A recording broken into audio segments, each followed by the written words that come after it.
This video is brought to you by Forte Distribution. Hey guys, it's Jay here, and it's good to be back. Actually, for the last 41 days, I've been to 3 different countries to see firsthand how these products that we enjoy, the hi-fi products, are designed and manufactured. Actually, this first video is many of the videos to come later because there's no possibility I can fit everything I saw into a single video. So make sure to check the link description below for the more in-depth visits to each of the facilities. But in today's video, I will be going over the first country I visited, often known as the manufacturing powerhouse, China. Actually, my port of entry into China was Hong Kong. So I landed in Hong Kong, and aside from the jet lag, the first thing that I have ever come across is the humidity that I have never ever faced in my entire life. So I thought I was gonna genuinely die when I got there. But nevertheless, Hong Kong was really interesting and fascinating, but my real target was Shenzhen, the tech city of China. So early next morning, along with the distributor, we crossed the border from Hong Kong to Shenzhen. And let me tell you, this city was fascinating. A melting pot for many of the cultures in China emerging in this exact city meant that food was diverse, my stomach certainly very happy, and I experienced things here that I would have never even imagined. Not even just hi-fi, but many of the technologies like the Insta360 or the DJI camera that a lot of the YouTubers rock these days are all designed and headquartered here in Shenzhen, which is pretty fascinating. Certain technologies were advanced beyond my imagination, like the electronic cars that I've never seen before in North America. Oh God. Big buildings, big parks, big shopping malls, and big facilities. This is the headquarters office of Eversolo. Eversolo is the sister company of Zidu, and as some of you may know, they design products that's known to be budget-friendly with a focus on rich features for audio enthusiasts that care about audio quality and its features. But I was genuinely shocked to see that their facility was like what you would see from very high-end manufacturers. Even more grand compared to some. Even more surprising because it was so beautiful with tea rooms and cafeterias for the employees.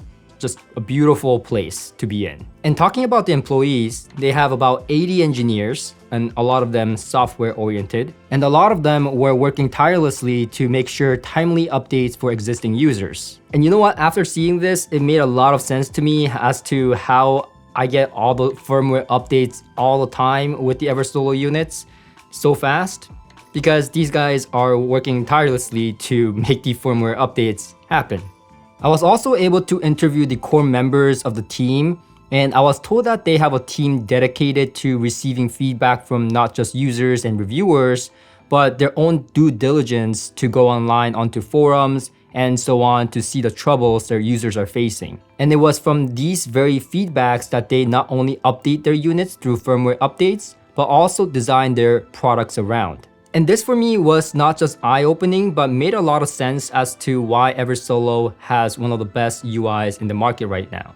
And talking about design, their R&D department was equally impressive, using softwares that many of the high-end audio manufacturers rely on, and in some cases don't even have access to, like this ultra-expensive audio precision that they use to test and measure their prototypes. But measurement isn't the only thing they rely on, as they also had a beautiful listening room where a few staff and engineers would go on to do some listening tests as well as test out the UI.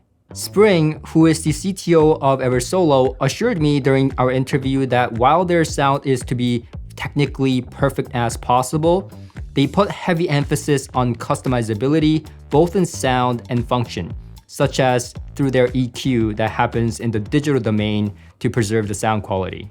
I also got to meet Terry, who is a fascinating person, who used to work for Microsoft and now is in charge of Luxon, which is a new sister brand to Zidu and Eversolo that focuses on more of the headphone products. Like their headphone amplifier I just reviewed before I left to Asia and have been rocking ever since. Luxon also work on similar principles of maximizing their design potential through feedback from those that actually use their products. And actually, I was very personally curious about how they have such a large catalog of headphones on the Luxon X9 and how they decide on which headphone to add onto the profile for the X9.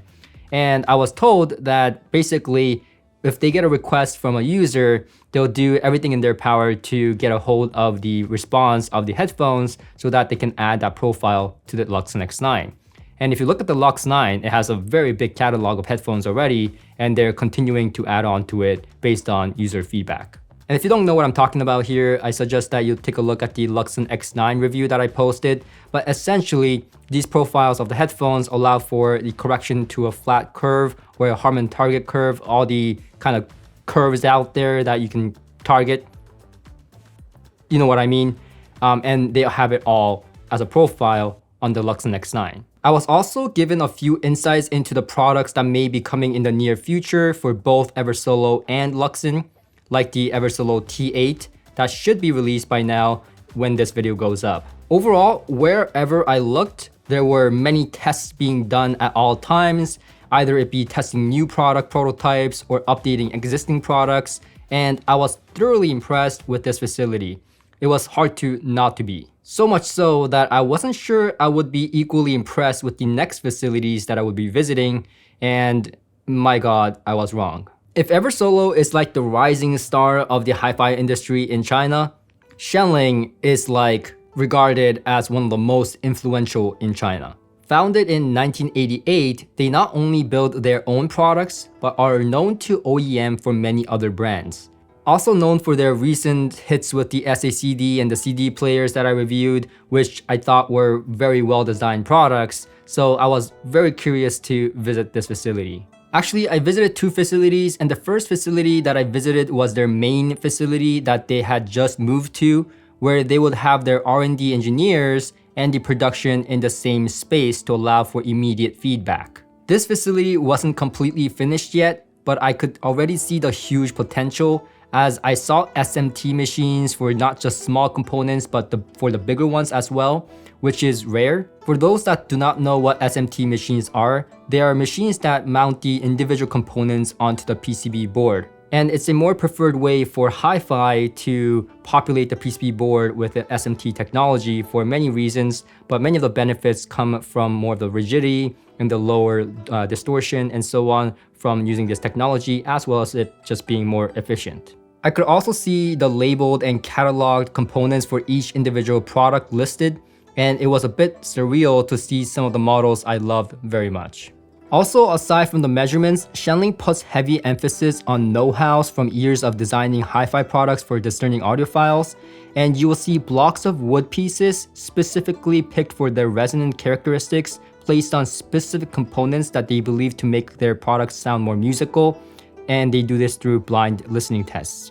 I was told that it was also a very tedious process, but something they take very seriously. Afterwards, I was taken to the second facility where they had a very impressive R&D and designing process as well. However, unfortunately, at this point, we were running out of time. So I entrusted one of my cameras to Catherine, and she did a great job of filming this facility. So thank you very much for doing that. You're a lifesaver. Anyways, we saw so many engineers working tirelessly on new and older models, and some of the stuff we couldn't film because it's OEM for other brands. But overall, this facility was beautiful in its own right as well, and it was actually having a mountain view, which is more important than you think because they specifically picked this location because they must have a mountain view. And the reason for that is because their name, Shanling, means mountain spirit, representing stability of the mountains in the similar sense as the unmoving nature of the mountains, which aligns with their mission statement and their goals that's never changing, to achieve great sound. So as I concluded my tour at the Shanling facility and left Catherine to film the facility, I was on my way to Fosi, who, as you know, have been making waves with their very affordable products. I wanted to see firsthand what it looked like to develop and manufacture these products that some audiophiles have been raving about. And I was pleasantly surprised and also shocked by the scale of this company. Similar to the other two companies, Fosi had a huge R&D office. Stepping into the Fosi facility, you can see the display of every model they ever created and the pride they took in every creation and the awards that came with it. I was able to talk to the R&D engineers, and even though there were clear language barriers, the R&D team clearly emphasized the form factor and keeping that similar aesthetics and compact value of the Fosi brand. Now, the office looks a bit empty in these videos because I shot some of these clips during a weekend, but there were engineers everywhere always working on something. I was also brought into a meeting with the owner and key engineer on topics of what they could improve on with their products, and I did not hold back. Not because I'm an asshole, but because I saw so much potential in their future products and I just got really excited on what it could be more. So I went a little bit overboard, but I think it was for the better because they were also very excited to hear from me some of the things that they could improve on, and they were very receptive. And I can promise you, you'll see very promising products coming from Fosi in the near future. Wherever I went, whatever I saw, whoever I talked to at Fosi, it was emphasized that they take feedback from customers and reviewers very seriously. And I think I saw that firsthand.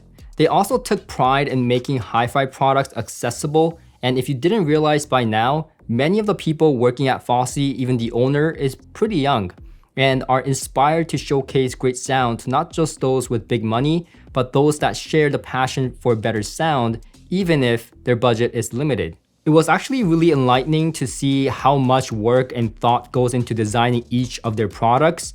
I would say almost as much as one would put into creating ultra high-end designs. Now, once the design process is done and it's ready to be manufactured, you come to this facility, which normally doesn't allow filming as I saw no camera signs everywhere, but was made a special exception, which I am very thankful for.